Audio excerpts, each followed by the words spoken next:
Tumigil ka lang at bigla sila nagbago. Hindi ka nagsalita, hindi ka nagreklamo, hindi ka naghabol.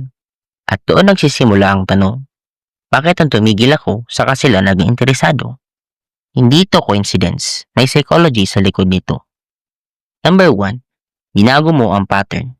Sanay sila na ikaw ang naghahabol, ikaw ang nag-aayos, ikaw ang lagi nandyan.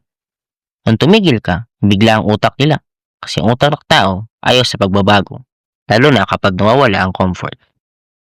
Number 2, value is revealed by absence. Habang andyan ka palagi, hindi ka napapansin. Pero nung nawala ka, doon nila naramdaman ang kulang. Hindi dahil nagbago ka, kundi dahil napansin ka na. Number 3, power shift. Nag-shift ang power. Nung ikaw naghahabol, silang may control. Pero nung tumigil ka, biglang ikaw ang may option. At ayon sa psychology, ang taong may option ay mas nirerespeto. Number 4, fear of loss. Masok ang takot na mawala ka.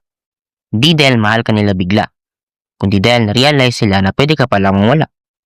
At ang utak ng tao mas natatakot mawalan kaysa mag-ingat habang nandyan ka pa.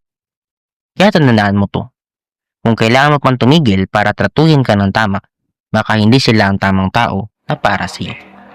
Hindi ka nagbago, natuto ka lang na huminto. At minsan, ang pinakamalakas mong move ay ang mga taong dapat nang lumayo sa iyo.